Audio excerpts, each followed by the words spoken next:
I always call Dortmund the Liverpool of Germany. Liverpool fans are constantly complaining, and everything is not their fault. It's someone else's fault that they haven't won the title. Let me just sort my hair out.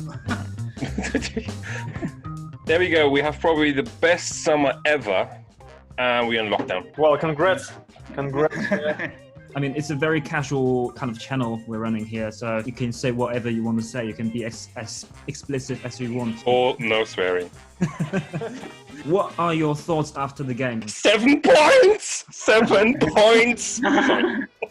Because 7 points. 7 points. 7 points ahead now.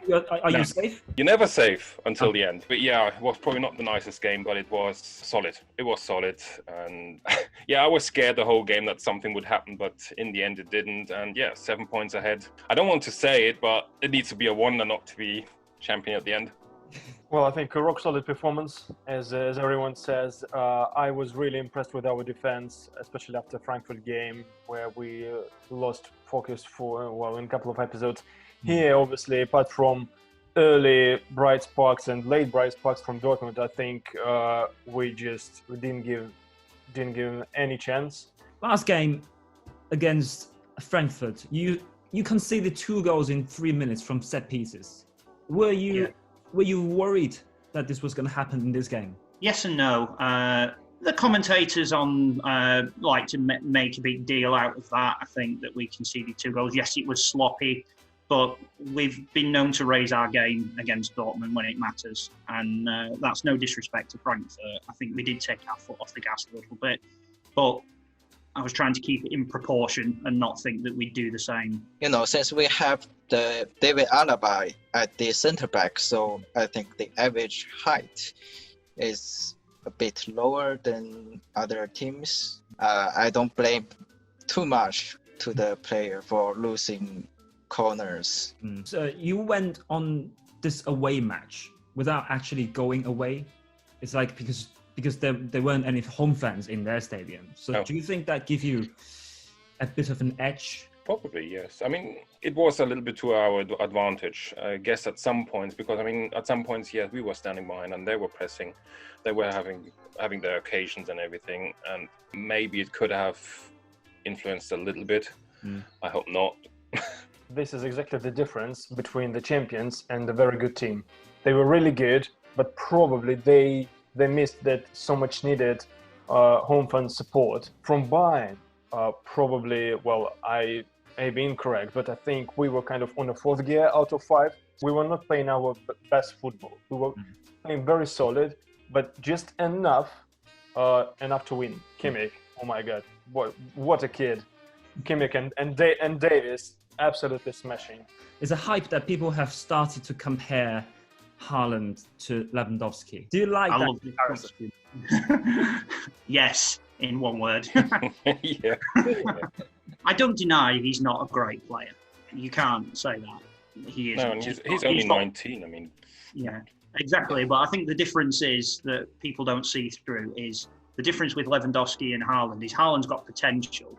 Lewandowski's done it. I think he really needs to work really, really hard to get to Lewandowski level. I mean, the way I see it is Haaland, yes, they won before the break. Well, before the rest, they won. I don't know. I can't remember the score, and then he scored 3 goals or something. And then yes, okay, but now it's the important games. Today was a very important game, and he didn't score. He didn't score last week. Last week, okay, they still won. They get linked to the Premier League. They think he's a superstar. Does that also apply to Sancho? Being English, I should probably be a bit more positive about the Premier League, but I tend to not pay a great deal of attention to some of the hype, to use your words, that comes out of the Premier League, because they know the price of everything but the value of nothing.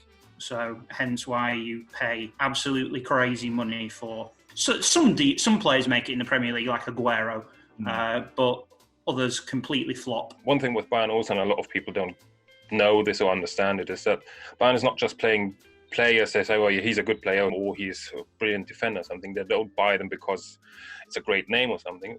They also look a little bit into the background. Is that a player who, from the character, from the personality, can actually fit into our team? Actually, just want to get into the Flick, how has he changed your club, do you think? Probably what he definitely changed was the mentality. Bayern, I think they're back to their best of, let's say, 2013. And then when Kovac stepped in, it was like, well, we need to follow the system. That was depressing and really frustrating for the players. Maybe it was all in the detail and it wasn't massively obvious. We seemed to press a lot more. With Kovac, we kind of stood off. What needs to happen for you to win the league? Each year we all defend our advantages, so I think we can. Oh no, I don't want to jinx it. I always call Dortmund the Liverpool of Germany. So a lot of people do that. Yeah, and not just because they have the same song in the stadium, but just being brought up in the UK, Liverpool fans are constantly complaining, and everything is not their fault. It's someone else's fault that they haven't won the title. Yeah, people have been doing that. So comparing Dortmund to Liverpool and comparing Bayern Munich to the Manchester United under Sir Alex Ferguson. So I think we're a bit better than Manchester United at the minute, but yeah, much better. In Germany, you have this big expression Bayern-Dusel, which means it's the Bayern luck. Obviously, Bayern fans say, no, that doesn't exist. I actually think it does exist. Hopefully, we've got a German Cup final. Yeah. And then maybe we get tickets this year. Oh no, it will be behind closed doors. Tickets, what are they? They're just for decoration at the minute. So. Thank you, Thanks, Kevin. Cheers, guys. Thank you. Bye.